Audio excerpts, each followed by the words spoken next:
My name is Tom Stevens. I'm a resident of the city of Detroit. I work for the Detroit City Council's Legislative Policy Division, but of course I'm not speaking officially on their behalf. Wonderful, thank you. So today we're going to be talking about water security in general and how it affects Detroit in particular.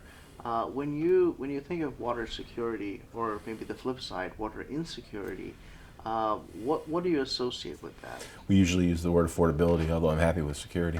I mean, the problem for the last 5 years or so in particular in Detroit has been that, as near as we can tell, about half the city is in a state of perpetual insecurity. You know, how am I going to pay my water bill this month or next month or the month after? Yeah, that's a pretty large number, Those are the numbers they're usually talking about. right? There's almost 700,000 people in the city, an average of 3 or 4 people per household. So you can do the math. It's usually around 100,000 or so accounts that are threatened with shut off by being a couple months behind, Right. $150 or so. Can you just briefly, I guess, provide an overview of the water affordability crisis that you see in terms of when it sort of spiked and to the current time right now? Yeah, briefly is hard, but I'll try. The whole water infrastructure and sewer infrastructure system was built out between approximately 1870 or so and 1970, just to pick arbitrary dates, and paid for by the city, and then paid for when it got really big in the middle and later part of the 20th century by low interest loans from the federal government primarily.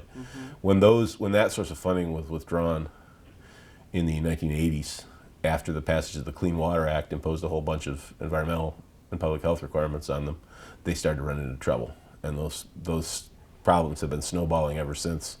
By 2005, they were reporting, and by they I mean the Detroit Water and Sewerage Department, upwards of like 60,000 shutoffs a year. And that was when the organizing for a water affordability plan started. It was 2004, 2005. And it's been a struggle ever since then. It peaked again in 2014 under the emergency manager when another round of mass shutoffs, 500 warnings a week, 3,000 a month or something like that, was announced by the emergency manager as a way to prepare the ground for either the sale or the regionalization, which is what eventually occurred, of the water system, the water and sewer system. So the numbers on how many people have been affected honestly seem a little bit elusive. I've seen some accounts peg it at about 100,000 in all. Would you be able to speak to the scope of the problem? Well, that's what I tried to do by estimating it as about half. And Wow. the numbers are elusive because the data is not good, because some of the accounts that they shut off are vacant houses. You have to overlay it with all the foreclosures. There's also over 100,000 foreclosures or so in the last 5 years in the city of Detroit. So there's just an ongoing problem with affordability and security of your water system. Your water supply if you're living in poverty in the city of Detroit. And nobody in authority has been able to come up with a policy that eases the problem much, although they now have an assistance program that is funded by some of the revenues. So earlier on, you mentioned that a neighbor of yours had witnessed, had undergone a shut-off. Could you recount what he or she experienced? Yeah, I mean, it's similar to a story that was narrated to me at one of the regional outreach meetings by Gary Brown, the director of the Detroit Water and Sewerage Department. My neighbors are living on VA benefits. The man is a disabled veteran, and his wife takes care of him, and they fell behind in their water bill and got their water shut off for a long period of time. Gary was telling a similar story about another veteran that has the same situation, and I said, the funny thing is, with minus the particulars of what you said, you're talking about my neighbors. This is a huge component of your customer base, and he knows that. They know that. Is there, and what, can I ask you what neighborhood or what community that is? I live on the far east side in Cornerstone. There's been a lot of shutoffs over there. Have you noticed or been able to track, is there a pattern to maybe what regions or neighborhoods or communities have been affected by this? I I think it's know been citywide. As far as I know, it's been citywide, although there's a lot on the east side. I haven't looked at any data broken down regionally recently. There was some for a while, but I haven't seen anything recently. If you've talked to the Community Research Collaborative, they've done the most digging with Freedom of Information Act requests to actually identify where the specific places are citywide. And I remember clearly enough that it goes all across the city. You're talking, of course, about We the People's of Detroit's Community Research Collective. So there are so many misconceptions, I think, about people who've had their water shut off. Can you tell us a little bit about who some of these people are, and some of the reasons that they might have had their water connection shut off, or why they might not be able to afford water or pay their water bills on time? Well, the most targeted study was the one done by Michigan State University researchers approximately a year ago, within the last year or two. And their conclusion was that about 10% of the customers, not only in Detroit but in most places, are sort of structurally unable to, reliably pay their bills month after month, and the bills keep going up.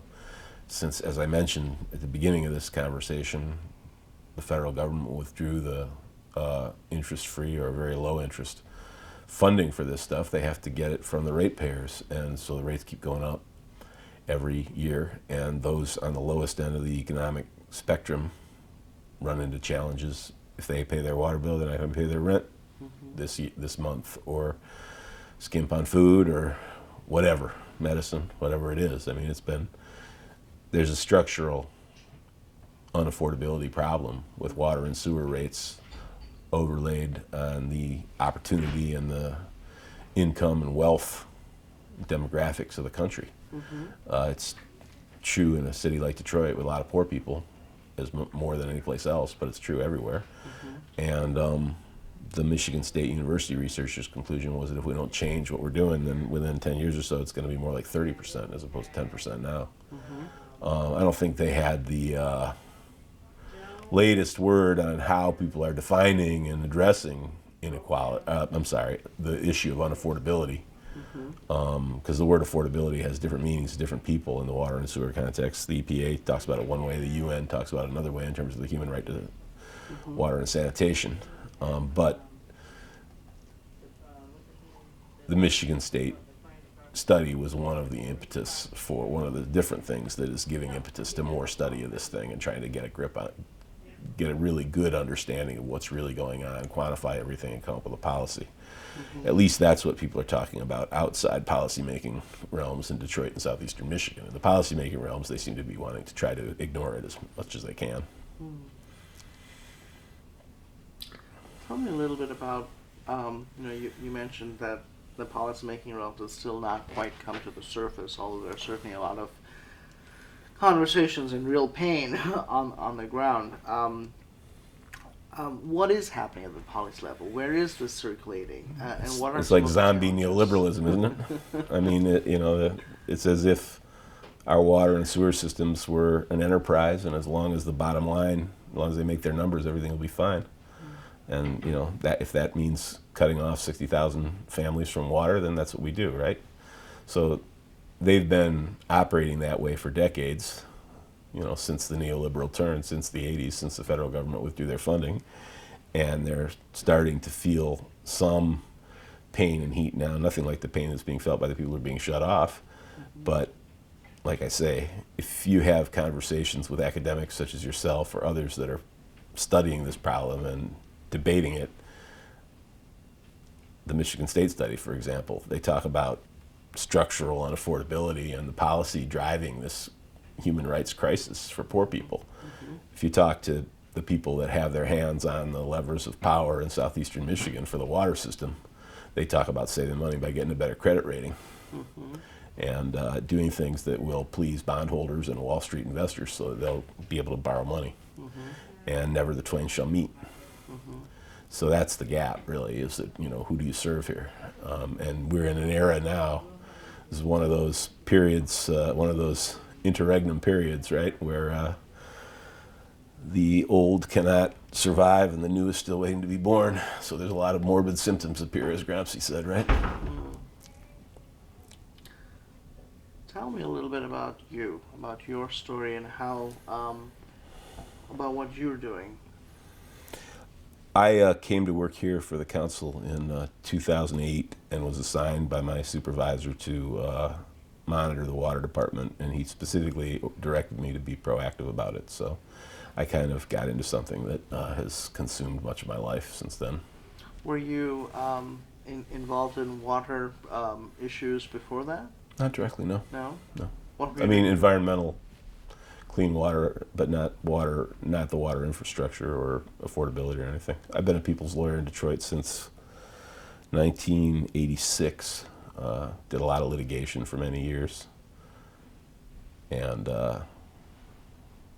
came to work here in 2008. Like I said, it was a different aspect of the profession. Mm-hmm. You're also associated with the Detroit Independent Freedom Schools movement. Can you tell us a little bit about that? Yeah, in 2015, 2016, as the emergency management in Detroit wound down, the group that we were working in under the name Detroiters Resisting Emergency Management determined to do something about the education crisis. So we formed the Freedom School movement as a direct action intervention in that, to try to give the children, a different kind of educational experience other than the punishing and school to prison pipeline that they're being provided by the corporate reformers who have controlled the system for the last couple of decades. Mm-hmm. And how is that movement associated with water rights? Yeah, well, it was really in ways that are still not widely appreciated and still trying to get our heads around it. When the Detroit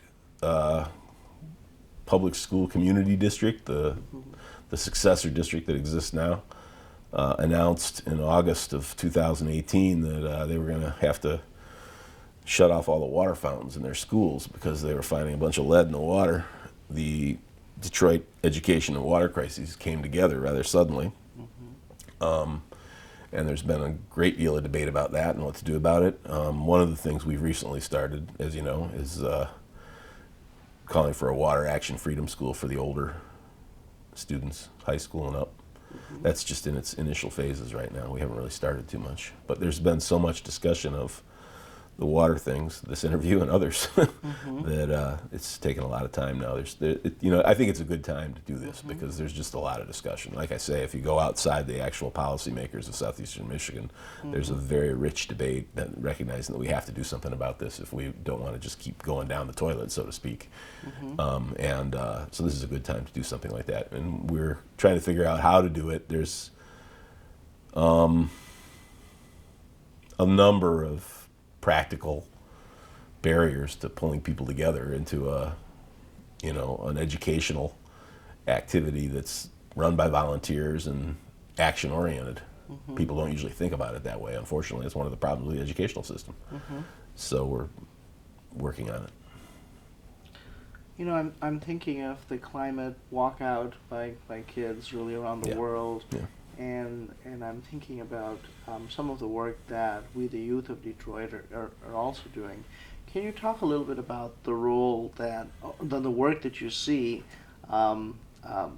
Detroit youth are already engaged in right now, and then from there maybe transition to what we need to happen? They're, of course, very aware of what's going on.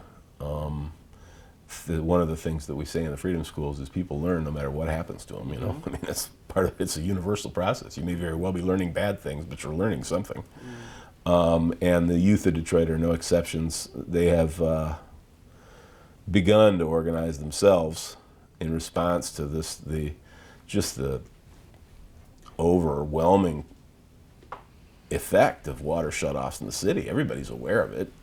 If you're having conversations with council members or water board members or zoning or the mayor or anybody else in the public, sooner or later somebody brings up the water shutoffs. And then when it happened in their schools too this year, it even further became something that they could not ignore. And so I think that there's another aspect of this that, you mentioned it, I didn't mention it, I'm remiss, is that there's a new generation of youth leadership that is going to have to take this and run with it. This isn't going to be solved overnight. It's going to be solved over generations, and they're going to have to face up to it and deal with it. And that's part of the thinking behind the Water Action Freedom School. You mentioned something that I think resonated with me, that kids are aware and they're learning something. What do you think they are learning from this entire process? Is it goes on and on and on in so many ways? Well, many things. For one thing, they're learning an untrue thing, that the water's dangerous. It may be dangerous in some of the schools where the water fountains and the pipes haven't been maintained adequately or flushed properly, and so forth and so on. But in general, the water around here is still safer than most places. But many people are turning to bottled water as their universal choice of water, which is not a good decision in my opinion. And I think the data bears it out. Stuff isn't even tested. You don't know what you're getting, and you're paying way more for it. And then you got to deal with the bottles, and we know the bottles are a huge environmental problem by themselves. So they're learning that water is a much more problematic part of their lives than they were thought before. I mean, before the Flint River poisoning catastrophe, or before the general public found out about it in September or October 2015, I think people took water for granted for the most part, right? I mean, you turn the tap, you turn on your shower, you flush your toilet or whatever, and it does its thing. It flows. And then I think after what Snyder did to Flint, certainly from everything that I can see where I sit, there's an enormous sensitivity to anything going wrong with your water. Wait, there's something wrong with my water.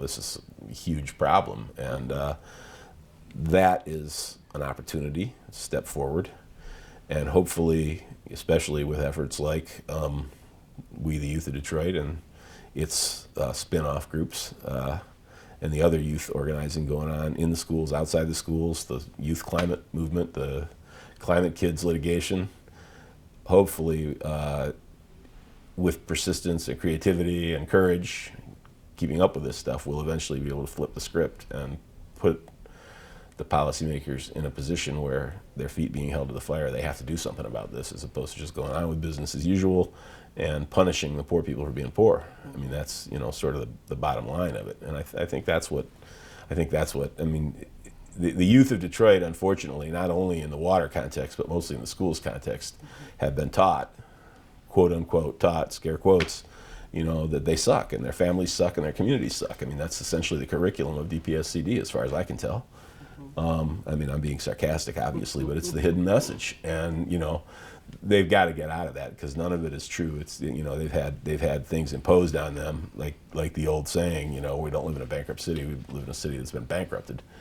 Who's got the agency here, and whether anything can be done about it, or if so, what do you do? That's the constant conversation. It's just as true of water as anything else, or maybe more so. Fortunately, people are working on it. These things take time.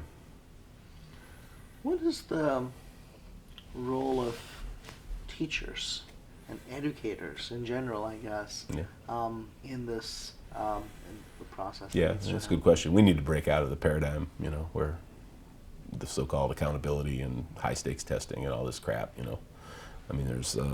I was just reading an article in one of the papers today about some idiots writing an op-ed talking about how their education has to be more in line with what employers want to hire them. I mean, they've been saying that stuff for so long, and it's just so, talk about bankrupting.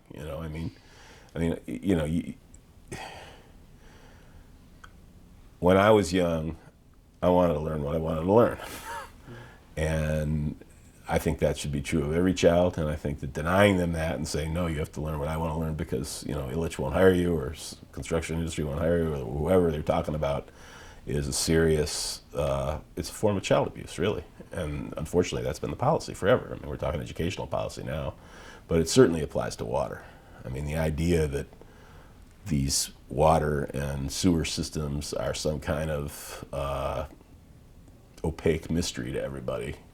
And you have to be, a PhD or a professional, water professional, lawyer, whatever, public health professional to understand and know what's going on and make responsible decisions is absurd. I mean, everybody uses this stuff all day. The reason that we're in the jam that we're in now with regard to water insecurity, unaffordability, injustice, and so forth is because the policymakers have been doing it without regard to the common public benefit and human rights. Those things don't figure into their plans. Well, that's the problem. It's like, how's that working out for you? That's why we have this problem, and that's got to change. And I know it's challenging for teachers to try to break the paradigm, because the paradigm is to punish them for not coming up with objective test results that are anything but objective and are really meaningless in terms of any kind of educational process. But they sort and punish people for being poor, and that's their job, and that's why people are leaving the teaching profession in Michigan right now. So, as with all these other problems that we face that are created by the systems that we live by, there's nothing we can do individually, but if we come together collectively and reject what we have to reject and embrace what we have to embrace, then we can make progress. I mean, that's the lesson of history, right? Hopefully teachers are passing that along. So we were talking about how educators also play a role in engaging their students and engaging their neighbors and their communities on water security and affordability issues. To what extent, though, are you seeing some of that engagement happening, or is that? Oh, I am seeing it. Yeah, I am seeing it. I mean, it seems like every week or two over the transom, something comes out. I mean, the recent study by the Haas Institute and Moses and Praxis Partners is an example. The MSU study. The Natural Resources Defense Council has a very nice op-ed accompanying state legislation for water affordability. So there's been quite a lot of that's what I was referring to when I said the disparity between the discussion that you hear, the discourse that you hear. If you go to the regional water mafia meetings where the people that are actually responsible for turning the valves and paying the people that turn the valves talk about it, from the discussion that's going on outside that, as to which academics are partners, staff people like me in government are partners, elected officials are part of that discussion, and just the general public, activists and so forth. There's just there's a lot of engagement happening right now, and the problem is that it's so much easier for the officials to just blame the poor people for their own problem, just blame the victims, right? They don't want to pay for water. Tough, if you don't pay for it, you can't get it, kind of thing. That's, the Duggan administration's approach has been just appalling. I mean, I don't know if you looked at the media when the UN representatives were here. I mean, it's like they don't even know what world they live in, And, well, that's what they're doing, And then there's their historic decision to take part in the Great Lakes Water Authority and formally regionalize the regional water and sewer utility, which up until 2016 was run by the Detroit Water and Sewerage Department, a department of city government. Everything was owned, everything was paid for, everything was run, governed by a Detroit city department, but the system itself was, in terms of its practical reality and its function, a regional water and sewer utility. Well, it's still a regional water and sewer utility, and now it's governed by a consortium, an authority, a legal authority established under the state law for creating such authorities, that's governed by the regional policymakers. And this is the painful irony of the whole thing, right? Is that we have these mass shutoffs, and the whole world has looked at this. The United Nations has formally looked at it and condemned it as a human rights violation, and yet all these what's the word, the technical word, muckety-mucks, policymakers, the elected officials who have official responsibility for these things, it's like see no evil, speak no evil, hear no evil. They just don't even acknowledge that protecting the human rights of the poor to water and sanitation is even part of their job. They don't even come up in their discussions. It's the only thing that comes up is how much money you're going to be able to get out of Highland Park, once we finish the litigation with them. And if you look at the revenue requirement from Detroit, since Detroit is the largest community, it's huge. You know, we need huge amounts of money from Detroit to run this system.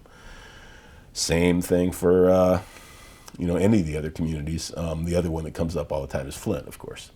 When Flint went off the system, it exacerbated a financial crisis for the system, and when they came back on, it helped keep the rates down for everybody else and smooth them, and was viewed as a great victory for Great Lakes Water Authority. And I suppose it is, but the fact that there was a parallel authority even started in the first place with both communities under emergency management is another whole discussion about how decisions get made and why things are done the way they're done, that I've tried to address in this conversation by saying, look, they just don't care about the welfare of these people. It's not important to them. If they just want to get money out of them, and they want to have a system that works. And then the key to the problems with the policy, in my opinion, from what I've seen, is that the funding structure is upside down. Their whole policy, the whole thrust of their policy is to keep the rates as low as possible for those people like me, and the people that live in the suburbs, middle class, people who don't worry about paying their water bills. I mean, if it's higher than I want it to be, I might swear, but I'm still going to pay the check. I'm still going to write the check and pay the water bill. And that's true of 90% of their customers. It seems to me that's who they ought to be getting the money out of. If the federal government is going to continue to withhold it, then you got to get it from the ratepayers that can't afford to pay it. But the policy has always been keep those rates as low as possible on the people who can't afford to pay it. So if you're not going to get it from the feds, and you're not willing to raise the rates slightly, spread across the whole customer base, so that you have enough revenue to pay for the infrastructure, you got a problem, and that's where we are right now. And so some of the suburban advocates within the water, what I call the water mafia, the people that are the policymakers, they'll say, yeah, we want the cheapest system possible. I think that's a mistake. I think that's bad policy. I don't think I want the cheapest system possible. I want the system that works. If I have to pay for it, if I can pay for it, I will. And like I say, the obsession with punishing Highland Park and punishing those in Detroit who are struggling to pay these rates, punishing those in Flint who are paying both the Carignan Water Authority and the Great Lakes Water Authority through their water bills and their sewer bills, is not really a sustainable strategy, in my opinion.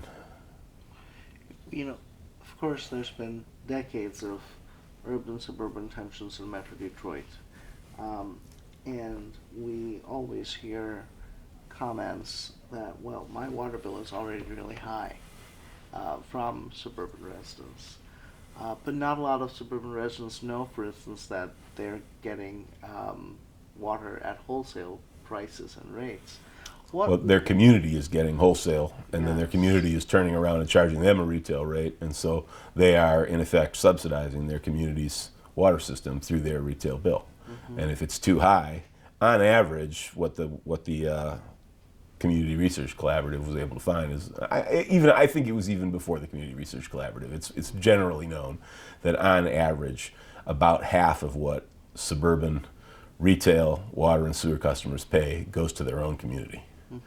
And if they make good investments, like Oakland County invested in the Kuhn drainage facility, for example, the biggest drainage pump station, I'm not sure what the technical term is, but in the country or the world, I think, to deal with the historic problem of when it rained or snow melt and rain, their red run up there, the ditch basically that feeds in by gravity into the sewer system would just fill up and leave all the wonderful things that are in those sewer systems, both the sanitary sewer and the storm sewer, behind when it dried out. Well, they invested a ton of money in a facility, and when it rains, there's people sleeping there, monitoring the screens, the computer-assisted equipment there they have, where they lower gates and they raise gates and they open gates to keep the flow going through.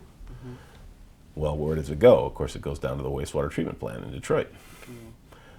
So many of these communities have invested in things like that.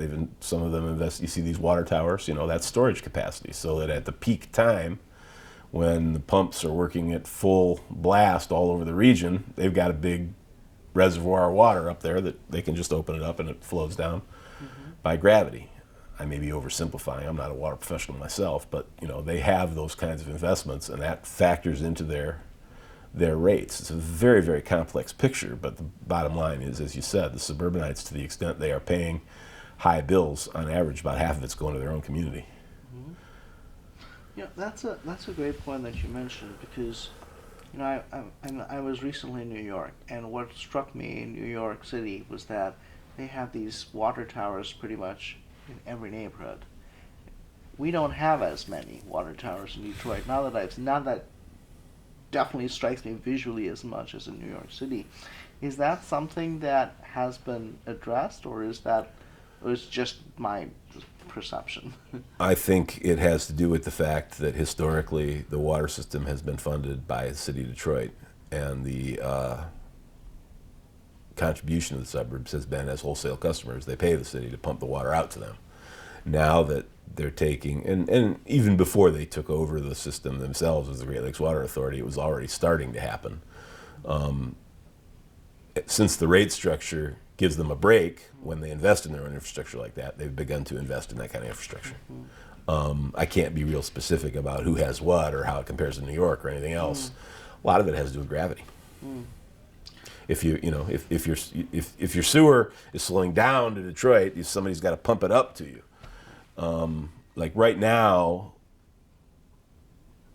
in terms of the regional planning and funding process that's going on, the main strategy that they have to try to save money is they plan to close the pumping station on 8 Mile, the northeast pumping station.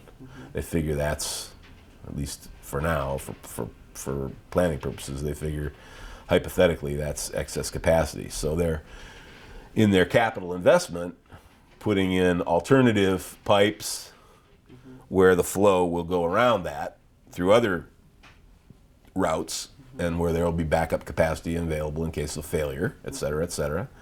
And so they're investing in a lot of pipes. So what they're finding as they share their rate-making process with the suburban wholesale customers, the communities surrounding Detroit who are the wholesale customers of the system, is that if you are a long way away, but not at a high level, since they're putting a lot of money into pipes, your rates are going up a little more. If you're at a high level but not a long way away, since they're not putting money into pumps, which they need to get water to you, your rates aren't going up much more. And there's going to be fluctuation like that when the Great Lakes Water Authority's board and staff, their managers, top managers, make decisions about allocation of resources and priorities. That will have implications and differential implications for each of the wholesale customers depending on their situation along those lines. That's what's happening right now. Is that if you're the higher elevation folks, their rates are not going up as much as the folks who are the outlying communities that aren't at high elevation, who are dependent on lengthier pipes to get the water to them. Another aspect of this is that 90% of it is all fixed costs. Doesn't matter how much water you use, 90% of your tariff, your rate, is based on the fact that we have to pay these people to run this. We have to contribute to their pensions. We have to have a certain amount of chemicals. We have to have a certain amount of energy. We have a certain amount of pipes to get the water to you. And if you buy 10 gallons today, or if you buy 100 gallons today, that'll affect your cost, but only about 10% of it. That's another part of the whole thing. So on that note, when we're talking about water affordability, especially in Detroit, you talk about the fixed costs, but also when you're thinking about a major component of the cost is also sewage fees and degrading water infrastructure. Yeah, I don't know if I'd say major. I'm not sure if it's major, but it is a component for sure. I mean, half of it's debt, right? About 40% of it is debt. That's another one of the fixed costs. But when you say, you mean the drainage fee? Yeah, I mean the drainage fee has been a big thing in Detroit, of course, and it's hard to know what to say about the drainage fee. It's hard for me to know anyway. It seems very similar to the affordability challenge to me. It's the city charter authorizes them to create a drainage fee.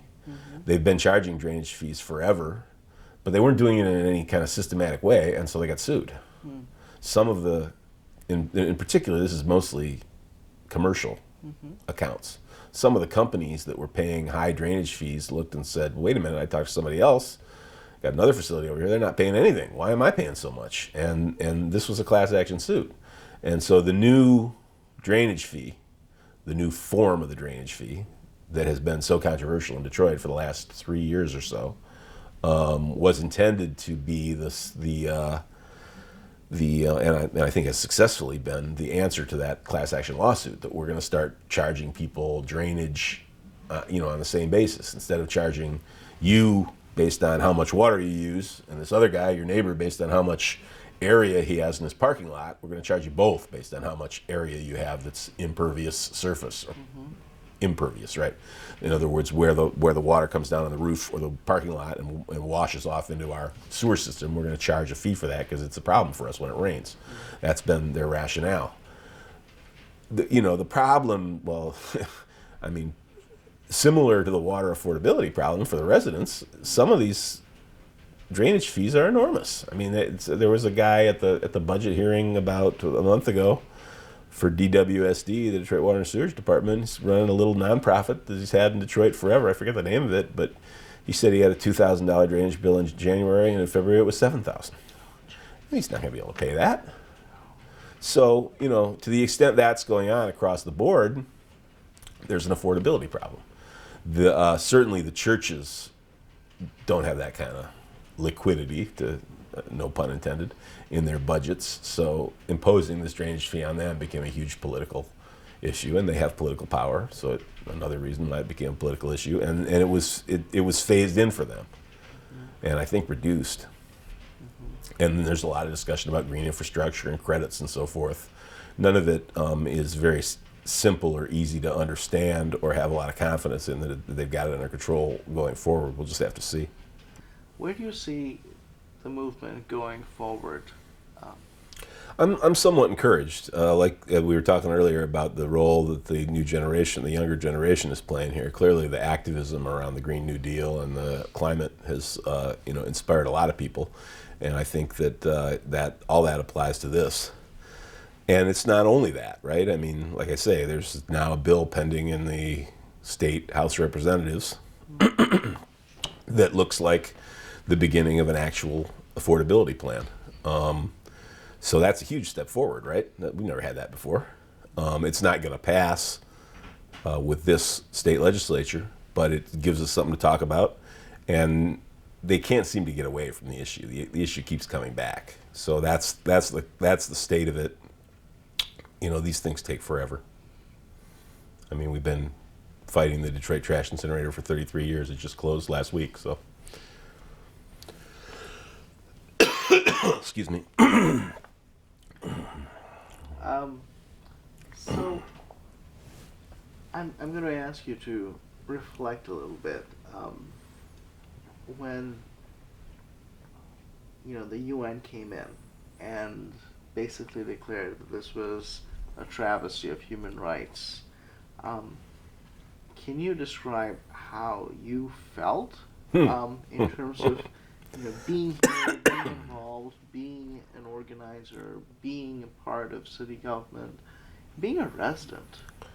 How did that make you feel? Yeah, it was just an overwhelming. You're talking about the summer of 2014, because it was before the rapporteurs were actually here. What happened was, in March, DWSD announced they were going to do these mass shutoffs. Maud Barlow of the Council of Canadians was here, advised us to file a complaint with the UN. Said, sure, we'll file a complaint, sounds good.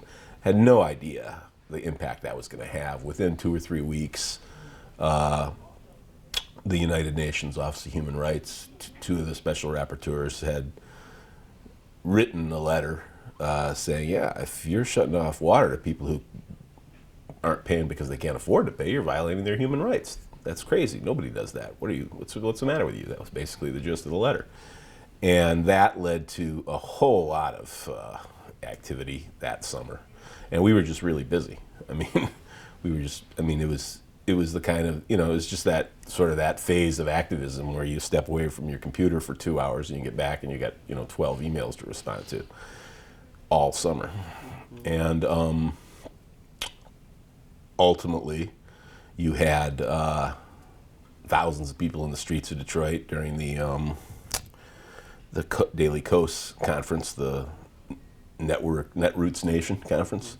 marching in the streets, you know, saying fight, fight, fight, water's a human right. And then you had the United Nations rapporteurs, special rapporteurs for housing and water coming here.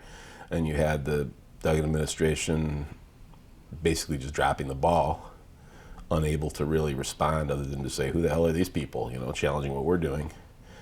And you had the process of the Great Lakes Water Authority being set up, and the Detroit Residential Water Assistance Program as a way to give people payment plans, which are somewhat more affordable but no more sustainable than the water bills themselves.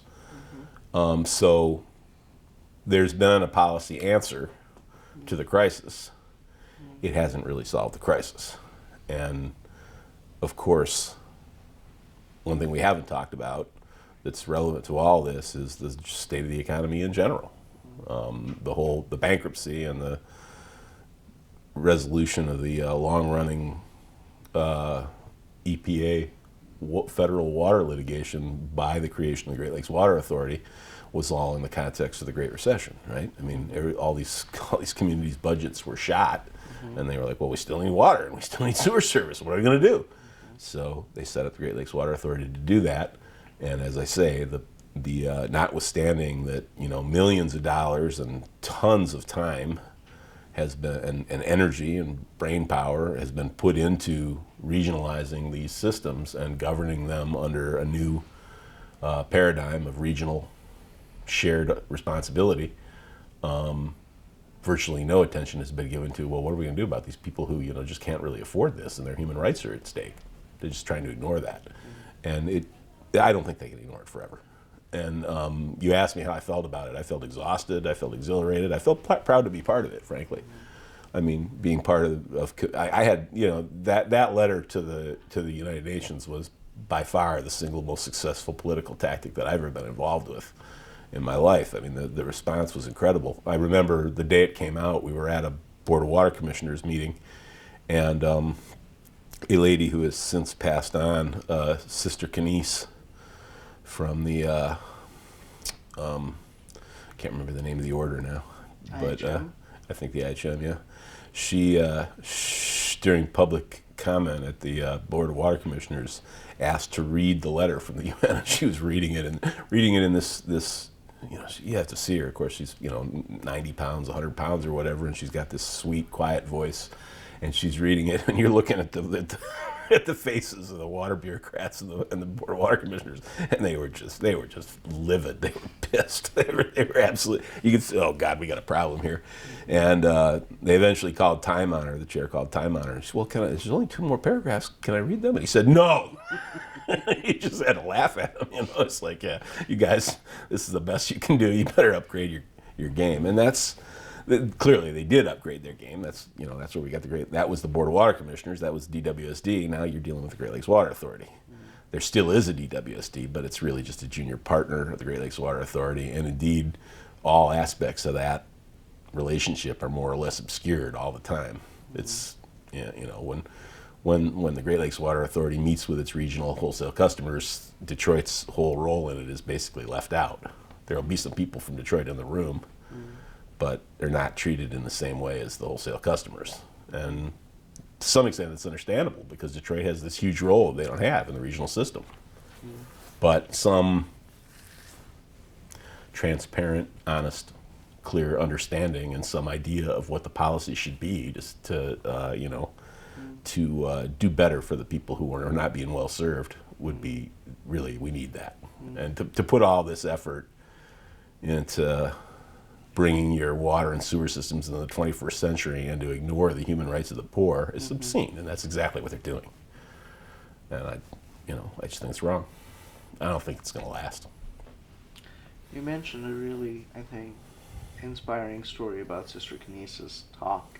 Are there other people or water warriors or people who've been impacted by water security whose story moves you? Well, we don't have enough time to talk about all that. That's that. I mean, it's been really rewarding in a lot of ways. I mean, Charity Hicks was the key. You know, Charity had been on the People's Water Board since its inception, and unfortunately, we lost her when all this stuff started. She went to New York to speak about this at the Left Forum and was killed in a car accident.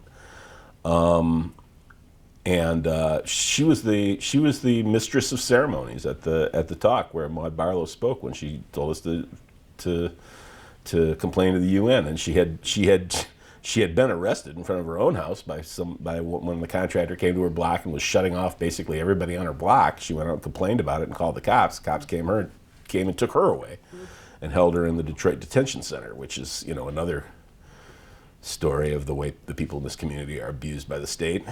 They've got like this little low rent prison out there on the east side, where they bring everybody who's arrested in the city of Detroit, and they just threw her in a holding cell barefoot with dozens of other women, and just basically left her there for a few days. They let her out when she was on the verge of stroking out.